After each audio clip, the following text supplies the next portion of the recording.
Selamat datang kembali di Gulat News.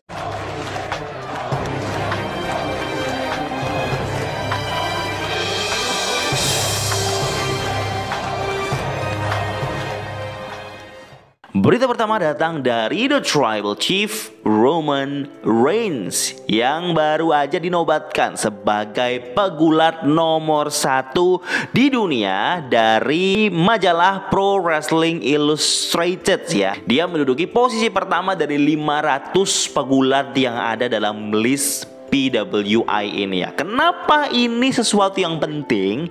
Saya kasih tahu dulu karena Pro Wrestling Illustrated yang bikin list setiap tahunnya ini bisa jadi kayak kiblatnya dunia gulat profesional untuk menentukan list pegulat terbaik lah ya, karena ini ditentukan dari berbagai macam sumber seperti kayak jurnalis, analis atau juga fans yang memang kredibel untuk membuat list ini berdasarkan performance pegulat yang ada di seluruh dunia. Jadi setiap tahunnya PWI Pro Wrestling Illustrated ini mengeluarkan list tersebut 500 nama pegulat yang dikategorikan sebagai yang terbaik dari semua pegulat yang ada di dunia. Dan Roman Reigns menjadi nomor 1 untuk tahun ini. Dan ini yang kedua kalinya berdasarkan histori dari Pro Wrestling Illustrated. Waktu itu Roman Reigns menjadi peringkat pertama pada tahun 2016. Sekarang di tahun 2022 dia juga menjadi peringkat pertama dari 500 pegulat dalam list ranking ini. Nama-nama lainnya yang tercatat ya, yang nomor 2 itu adalah Kazuchika Okada, nomor ketiga ada CM Punk, nomor keempat ada Hangman Page, nomor 5 ada Bobby Lashley, terus nomor 6 ada Cody Rhodes, nomor 7 ada Bryan Danielson, nomor 6 Hijo Del Vikingo, ada nomor 9 Big E, dan nomor 10 Jonathan Gresham. Jadi menurut teman-teman, apakah layak Our Tribal Chief ada di peringkat nomor 1 di tahun ini versi Pro Wrestling Illustrated? Acknowledge me.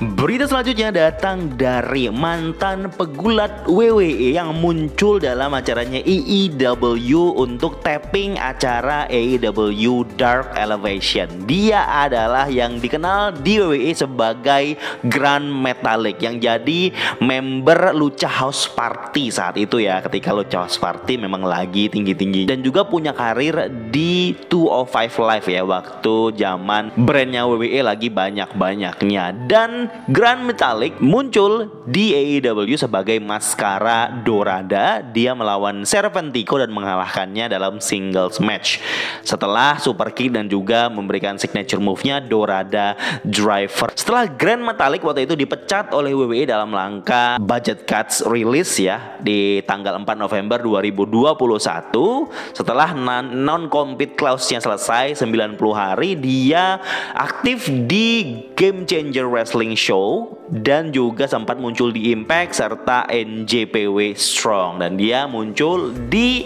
tappingnya AEW Dark Elevation setelah episode Dynamite tadi pagi. Mungkin AEW memberikan dia sedikit kesempatan. Kalau pertandingan dan juga aksinya cukup impresif, bisa jadi Grand Metalik bisa masuk ke AEW secara reguler. Berita selanjutnya datang dari Carmelo Hayes yang baru aja kalah North American Championship-nya dari Solo Sikoa di anniversary NXT 2.0 kemarin. Hayes di Twitternya mengupload sebuah foto yang memperlihatkan dia di atas panggung terus peace begitu ya. Dan ini diindikasikan oleh beberapa website berita kalau kemungkinan Carmelo Hayes mengucap perpisahan untuk brand NXT. Bisa jadi dia selesai di NXT aja terus siap ke main roster, atau bisa jadi dia keluar dari NXT. Buat teman-teman pecinta NXT dan menggemari Carmelo Hayes, mungkin harus menantikan apa yang dipersiapkan untuk Carmelo Hayes, entah itu di main roster atau mungkin di luar dari WWE.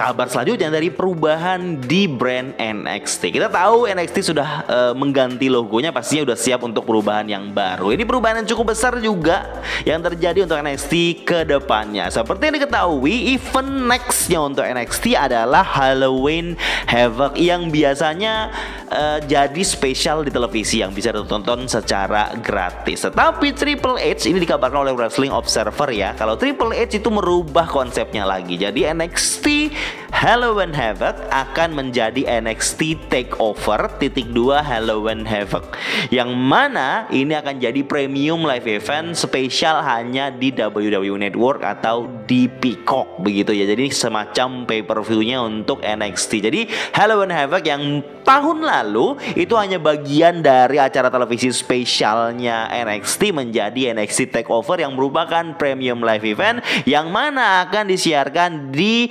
22 Oktober 2022. Ini jelas pergantian yang pelan-pelan akan merubah konsep dari NXT sebelumnya. NXT 2.0 menjadi NXT saja. Kita tahu nih, kalau takeover sebelumnya adalah itu projectnya Triple H, dan istilah itu aja pembuatannya Triple H waktu Triple H memimpin NXT. Sekarang apa yang dia sudah lakukan di NXT sebelumnya yang ditutup oleh Vince McMahon, dia angkat kembali untuk diproses, dikombinasikan dengan NXT yang sekarang. Apakah ini perubahan yang oke menurut teman-teman? Silahkan bisa komen di bawah. Kabar berikutnya datang dari korban Judgment Day. Dia adalah The Rated R Superstar Edge. Jadi kemarin kita tahu di Monday Night Raw, Edge dihajar oleh Judgment Day dan dipukuli dengan kursi oleh Dominic Mysterio. Dan ini bisa jadi dan jelas jadi angle untuk cederanya Edge ya, untuk bisa off beberapa minggu bahkan beberapa bulan. Dikabarkan dari acara live sosial medianya WWE yaitu The Bump, salah satu hostnya Matt Camp bilang kalau dia butuh off sesaat untuk meneliti apa yang salah dari hasil atau dampak dari pukulan yang diberikan oleh Dominic tersebut, yang dinamakan di sini kalau di dunia nyata itu Grade 2 MCL sprain ya. Benerannya ini butuh 2 hingga 4 minggu untuk kesembuhannya, untuk recovery-nya. Tetapi ini tidak ada indikasi kalau Edge beneran seperti itu. Ini mungkin bagian dari naratif storyline-nya yang mana untuk membuat alasan Edge untuk istirahat sejenak untuk recovery dari cedera tersebut. Setelah ini kemungkinan besar Dominic dan Judgment Day mungkin akan fokus ke Rey Mysterio atau mungkin fokus dengan lawan lainnya, sementara Edge harus off setidaknya 1 bulanan ya. Ini tergantung dari WWE mau melanjutkan ceritanya seperti apa, tetapi yang diceritakan atau yang disampaikan salah satu host di The Bump ini kalau Edge butuh waktu seenggaknya 2 hingga 4 minggu. Dan ini semua gara-gara Dominic. I'm not your baby boy anymore.